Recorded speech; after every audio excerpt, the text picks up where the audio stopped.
And welcome into Oxford Citizen TV. I'm Jon Rawl, publisher of the Oxford Citizen, and we're here with Oxford Alderman Jay Hughes, and we're going to talk about Jay's background. We're going to talk about all the different things he's involved in. Welcome into the Oxford Citizen, Jay. Thank you. Well, first off, thank you for letting us come here on a rather nice summer afternoon, and of course, you've been very busy with alderman stuff this week. We'll talk about that, and you're part of our Q&A. You're the first Q&A we've put on film, so we're excited about that.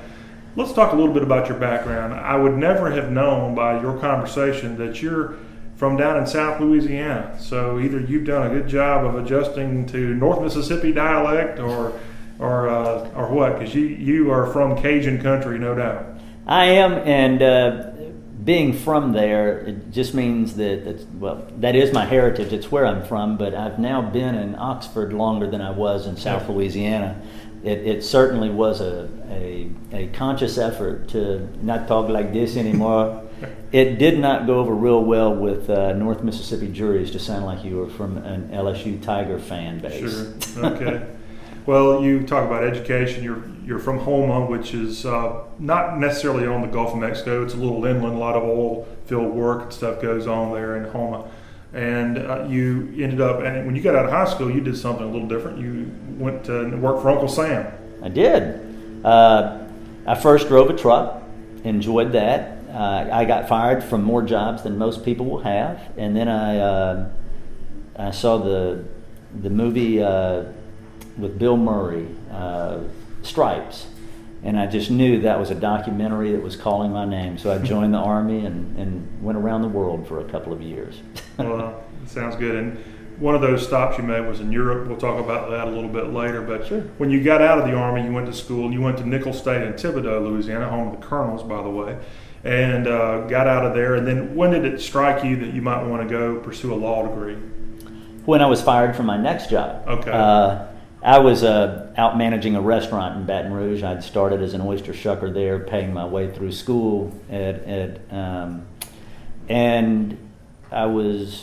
I knew it wasn't what I wanted to do, and it was showing in my work, and had a heart-to-heart talk with the owner, and he asked me what I wanted to do, and I said I wanted to do something in the field of law. And movies were important in our lives. We didn't have cable, so we watched a lot of them.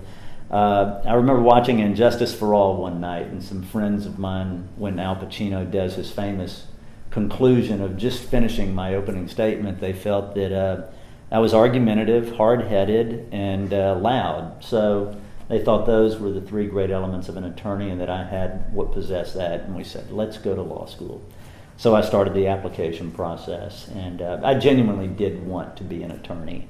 And it was just that act, that defining moment, that finally prompted me to take the risk after being out of school some time to go back. And I ended up in Oxford, Mississippi. For Ole Miss School of Yes, Law. sir. Now, you did graduate in, what, 93? 91. 91, okay. From law school. From law school. Now, tell, in a very non-lawyer way, can you tell us the difference between practicing law in Louisiana and Mississippi? Because Louisiana is the only state in the country that has Napoleonic law. How different is that? It is extremely different. Okay. It is as different as being a Mississippi State fan or an Ole Miss fan. Really? In lay terms, in the simplest terms possible, you follow, in Mississippi, you follow the law and what the Supreme Court has said until it changes. And in Louisiana, you follow the precedent of the really? code, and that is whatever the most recent court that rules. We can get them to stop it. That's fine. We're good. You follow the most recent court's interpretation of it. Louisiana law focuses on many things, but the thing they're very focused on is family and not losing land. Okay. So property rights are extremely important there, because the Cajuns, the French that came there, had lost their land in Nova Scotia, they had lost their land in France, so it's very protected in that way. Are you licensed in Louisiana? I am. Okay. Does that mean you have to take a whole different kind of bar? I had to take a totally different bar. Okay. Ours was Mississippi, and most states, actually probably 48, were fill in the blanks, or the Scantrons. Okay. Louisiana's was a 43 legal page, single space typed essay exam. And it was, I remember I remember calling my mom in tears that I had just utterly failed it. And I didn't. So I are one now. Well, great. Tell us what your specialty is with your law practice. Well, John, actually, we're not allowed to say we're specializing in anything. Okay. And but I can say, what is it that we focus on primarily? I have a long history as a litigator, and I like complex litigation. I do very little of it in Mississippi, Okay. licensed in Texas, Louisiana, and Mississippi, and different other areas. Here in Oxford, though, our practice really focuses on real estate and transactional work, helping people get their first house, helping businesses with their loans, representing Okay. banks and businesses. So that I'd say that's the lion's share of our work in this community. What led you to stay in Oxford when you got out of law school in 1991? It's a great question. It's not a super short answer, but I find it to be so humorous because what got me to come to Oxford, honestly, was the advice of a counselor. Thought that our house was always, where I lived in undergrad, we always were having a lot of fun, a lot of parties. And I was the first one of my group to graduate, and my counselor said, Jay, if you're going to law school, you need to find a small area, and in a community, a school that's in a community that you won't like, that you won't enjoy, so you will focus on your studies, and as opposed to nightlife and going places on weekends. And as a diehard LSU fan, I really couldn't think of a worse place on earth than Ole Miss. Mm-hmm. And that is the genuine truth. And so I applied and came up here to interview for that reason, and among some other schools, but that was it. And I happened to get here the week before spring break for my interview, and I saw all those nice co-eds out walking. And I thought, this is really going to be a good place. So I ended up getting accepted through the help of two wonderful people that helped me through here. And I was in law school for 3 years, and I didn't take advantage of the community of Oxford. It was more just being a student. And as I left to move to Jackson for my first job, I remembered the old sign out on Highway 6 used to say, "Oxford, you'll always come back." And I recall as I passed it thinking, I never will go back. And my now wife was my girlfriend then, and we spent just about every weekend of that first year in Jackson commuting back to Oxford for some event, every weekend, something, to see friends, to do it. And within a year and a half, we were back, and it's been home ever since. Okay. Now, you did get a degree from LSU? No, I didn't, Okay. unless one in social arts. Okay, so you end up coming up here, you start your law practice, and along the way, when did you start getting involved with other businesses and helping start businesses and such? I've always been a little, you can call it an eclectic or a diverse interest, but I think it's more of just being hyperactive and ADHD. I've just always been interested in many things, and as some people run DOS, or a lot of people run DOS, and I've always been one of the type to run Windows and have several things going on. And I think when I went out on my own in 95 from the practices I'd been with, I was concerned about what if this doesn't make it as a lawyer. Okay. And so I just started delving into little bitty different things to try to diversify to make sure I had a safety net. I didn't have anyone else to lean on. It was my wife and me. And so I guess it started 20 years ago, and I've been very fortunate with some opportunities that I've participated in, and I've had others that we write off as just really, really expensive lessons. Sure. Now, there are many businesses you are involved in. If we could just I'm going to list a few that I'm aware of, and if you want to add more, feel free, and anything you want to say.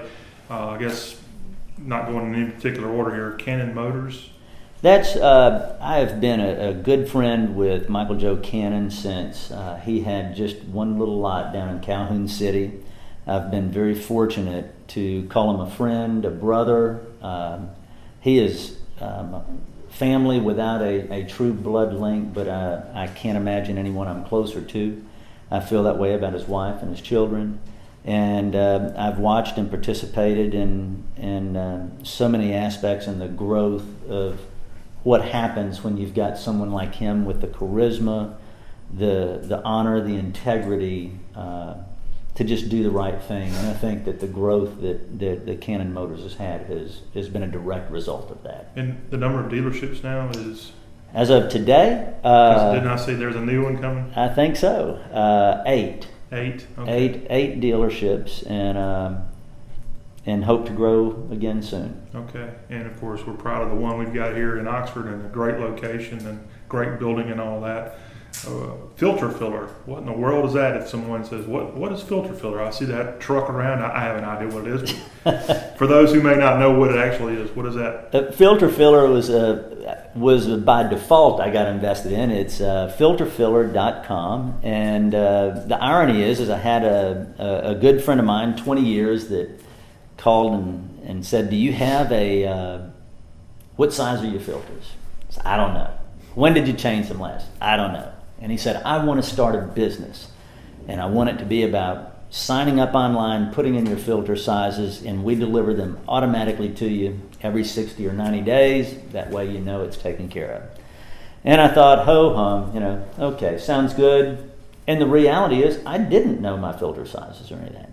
And I had one of my buildings that had just become vacant, and I said, why don't we let you use this as an incubator, and start it out. And he went into it, and we couldn't get the air conditioner to work and couldn't figure it out. And I'd had a physician in it for the last 3 years, and we went up in the attic with the AC guys, and it turns out that the filter hadn't been changed in 3 years, and it had burned up the unit. Really? So now we deliver, it's two things. There's filterfiller.com and filters for a cause. One of those is like a school program, is we donate a percentage of the proceeds every month to your charity. You have to get the filters anyway. Why not? And we charge the same you'd pay anywhere else. Why not let your charity or your church or your school benefit? So that's what filterfiller.com does. Okay. Another one that you're involved in locally is Solo. Solo, yes. I appreciate the list. I don't know these things. Well, you're going to have to help me after one or two more of these. You got so many. Solo. No. Solo is something that I'm excited about, and we've been real pleased. It was a big chance. It was more of a contemporary flair of single person living in Oxford. I really want to encourage and have done my best to try to help return Oxford to a more walkable neighborhood community, where someone can go to eat by walking and go to the hardware store, go downtown, go to school without the need of a bicycle or a car. At a minimum, trying to cut down on the amount of car use. Solo was my wife and my effort to try to have a building that didn't look like everything else in town, and nothing wrong with the way they look. I think that's what makes Oxford great. But something that stood out as more of a green and contemporary. We were extremely green with it, from bamboo to recycled products in it, and the most efficient insulation and air units. And it's a contemporary urban feel to it. And the majority of our people do walk to where they're going. And very proud of it. It was a little scary at first. Would anyone else like it? And I feel really honored that the response has been, for the most part, positive. Some community members like it more than others, but there's at least a wait to get in for the rooms, and we're excited to have a green environmental footprint that close to walking distance to the square. How many units are there? There's 28 of them. And this is, again, right on University Avenue next to Sneed's Hardware. It's is it technically a two-story building? 2 stories above a parking yes. garage. So you've seen it if it's you're on University Avenue, and that's great to have a waiting list for that. Another project you're involved with is this one's kind of exciting. Southern Airways Express, which was started by a couple of guys with Oxford connections. They were getting it going, and somehow or another you got involved with that, and other Oxford people involved too. Mm-hmm. Tell us about your involvement with this regional air carrier. Well, the most important thing is I may be involved in a lot of things. That doesn't mean they benefit from my involvement or that they're profitable. It just means that I'm diversified. Sure. Southern Airways Express is something that fills a void, and that is, in my opinion, it saves people time. It gives everyone a right to fly privately, and that's kind of what it is. We all get frustrated with driving to Memphis, having to be there 2 hours before, going through TSA, getting frisked, walking on our bare feet, and whether your baggage fits or not, and waiting for baggage.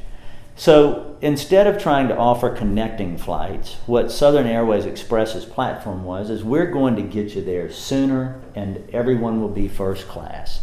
And so now you drive up to a small airport, just a general aviation airport, just like the one here in Oxford, UOX, and you get there 5 minutes before, and you walk in, and you shake the pilot's hand, and he puts your suitcase right there with you, and you take off and you land, and there's no riding to a rental car space. You land right in the heart of these towns. The first year, was okay. The first winter was tougher, but having endured that, it's just been an amazing hit this year. People are figuring out the value of time and the value of a family just getting to go straight up to a plane and get in it. So we're really excited. We're in a growth pattern right now, and Oxford wasn't quite sure of it already last year, but now with a lot of calls we're getting in our next phase of growth, we hope to really be able to turn it into maybe Oxford to Atlanta. Okay. Something Oxford to Destin. But this year we're seeing the vast majority of our flights either full or at 90%, and we're excited about the future. And currently Southern Airways Express has a flight on Saturdays outbound from Oxford to Destin, Florida, and also on Saturdays flights coming from Destin to Oxford. I know that because my wife flew on it last week and absolutely loved it. By the way, the pilots usually wear blue suede shoes, which is kind of cool. They wear blue suede shoes, and we looked forever to find the old Pan Am Airways pilot hats from the 1960s. In fact, Keith Sisson did that. And these are there was a movie about them, and he got those hats. And so the pilots still dress as they would back when it was in vogue to be the cool captain. And you can even take your own cooler on these planes. Absolutely. Which I don't know if you had anything to do with that, but I may have been involved. All right. Anything else that I'm missing that we need to touch on? I think that's more than enough. Well, my wife wishes I wasn't involved in that much, and okay. I probably agree. Well, this may not be a business, but something else you're very involved with is the city of Oxford. You've been a board of aldermen now for several years. And no, just one. It just seems like that. Okay, all right. Well, I guess it was. Yes, but you very involved member of the board of aldermen, and tell us about what that's been like and what you've learned from that experience. Well, I think that rewarding is, if I had to come up with one word about my time so far, I feel it's so rewarding to have an opportunity to help solve problems in the community, help create opportunities, and to be a part of the direction of the community that I call home, and that my wife and daughter live in, and that she will be a part of. It is public service, and I'm honored that my neighbors and friends have trusted me with that. And that's not a canned answer. I genuinely feel that way, and I work I commit more time than maybe I should to it, but I came to Oxford in a 76 Honda Accord with 2 windows and one that didn't work. I've been very blessed over the time that I've been here. And I think this is my way of trying to pay back and at least give some of my business successes and my business failures, experiences of what has worked or not worked, and then my passion for tackling a project. Quit is not in my vocabulary, and whether it's, I think the quote that's often used is often wrong but never in doubt. So I'm really lucky to have the opportunity to participate in the direction of the future of Oxford. Have you got something that you really would like to see happen under your watch here in the next 2 to 3 years that you have your duration of your term? Well, what I would like to see is, one of the things is to let the infrastructure catch up with the development. Okay. I would like to see preservation of what it is that makes Oxford great. Oxford is more than just the square, but the square is the heart that brings so many people here.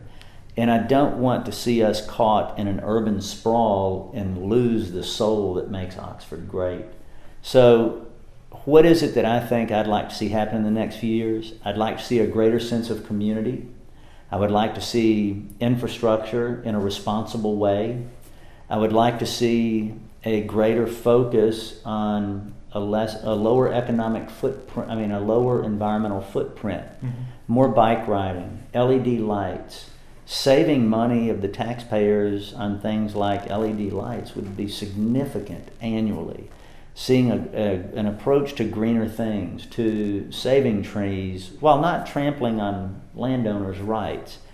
The more land that we can have roads that access, the less stress it's going to put on the fragile areas. Nobody wants to see North or South Lamar turn into a 4-lane road. I don't know anyone else that does. But so we've got to give alternate avenues to get people. The first few things that the board was kind enough to do since we got involved was to remove some of the static. That is, the issues that seem to be focused on by everyone. And until we got those out of the way, there wasn't an opportunity to really solve problems and plan. And some of those were whether or not we could have cold beer, as trivial as that issue now seems. Sunday sales, which the world hasn't fallen apart in here. In fact, not every place is even opening. So, but now that those have been removed from the dialogue, it gives an opportunity for the board to work in a cohesive fashion and work on growth instead of just constant fixing of problems. It's a long answer, but what would I like to see? I'd like to see more community and a better infrastructure, preserving the soul of Oxford. Well, I never thought cold beer would ever happen here, and I never thought Sunday sales would happen. And I guess you and the other new aldermen are a big part of the reason those votes went the way they did. And as far as you can tell, and you would know more than anybody, this whole change has been a success. Yes, and I say it's been a success because, and I give a perfect example of one very nice older woman. She's an octogenarian. She's been in Oxford for a long time. When I was running, I went door to door, and I never forgot. She was very passionate about her faith and her opposition to cold beer and Sunday sales. She asked me only one question. It was a single issue for her. Where do you stand on that? And she's a very outspoken lady. And I'm not going to shy away from how I feel. And I didn't offer a political answer. I said, I am in favor of both of those. And the reason I was in favor of them, because it was, to me, it's an issue of personal responsibility and personal choice, period. Okay. So she said, then I will not be voting for you. And I said, well, thank you. And I said, but I appreciate you giving the time. And she was very, very nice about it, but she was very firm. The day after the second event passed, we passed cold beer first, then we went to Sunday sales. Together. And when that happened, she called me and said she wanted to see me. And so I knew it was time to go get my whooping. And I went to meet with her, and she said, I want you to know, you told me you were going to vote for cold beer. Yes. And she goes, and you did that. Yes. And she said, well, I want you to know I will vote for you the next time. She said, you are the first politician, and I don't consider myself a politician, who has ever told me they were going to do something and did it. And and I think it was the fear of unknown in the community. And now that we see cold beer, and now that we see that Sunday sales are available, what's really opening our Sundays are champagne brunches. Restaurants are now open, giving our visitors an opportunity to, I go out and eat after church. It's a great thing to do. And it's not turned into another Saturday or Friday. And cold beer, it's just cold as opposed to hot. So I think they've been a success, and I think they have also been a success because they've allowed us to focus on real issues instead of trivial ones that those were. Totally separate of the city, work, etc. What can we find you doing when you're not working and not doing something with the city? What are your hobbies? Working. I enjoy taking macro photography. I enjoy taking shots with my camera, spending time with my wife and daughter. But there's very few minutes in a day other than this that I sit down. I do enjoy working. That is my hobby. I love all the different things I do. Well, one thing you also are known for is cooking. Oh, yeah, that too.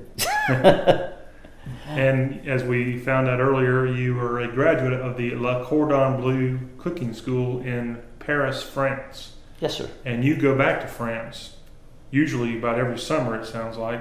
Yes, sir. And tell us about not only your French cooking, but what you've done at your home. Well, it was a classic midlife crisis, and I went over there. We moved to France. I went to school there and came back. And we were building the house in Oxford. My parents had some illnesses and passed away, and so we were redoing a house here. And it turned out we were going to have a basement because of problems of what we had to remove. And I had the notion that I wanted to open a classic French bistro here in Oxford. And my wife had an opposite notion. And she suggested, why don't we, there was one we had looked at in Paris, and she said, why don't we put one in the basement, and then you can control your own food cost and your own labor and own hours, which are the not so fun side. I think you can ask Chef Currents how he feels about being on the go all the time. So I did that. It was a great idea. We basically duplicated an authentic French bistro here in our basement, and we call it La Brasserie du Square, for the little restaurant on the square. And one of the most rewarding things is that we have an escape for us, and that allows my wife and my daughter and myself to enjoy some time down there and listen to quiet music, and it's really an escape, and we enjoy it with friends as well. But I think we take our greatest pleasure out of hosting these charitable dinners that we do. And we'll donate to churches or auctions for charities that we support, such as the Clayton Stevens Fund or Doors for Hope. And we'll auction off a night in Paris, where it might be a dinner for 6 or 8 people with 6 courses and wine pairings. And you do all the cooking? All of the cooking. It's days ahead of prep and a lot of fun.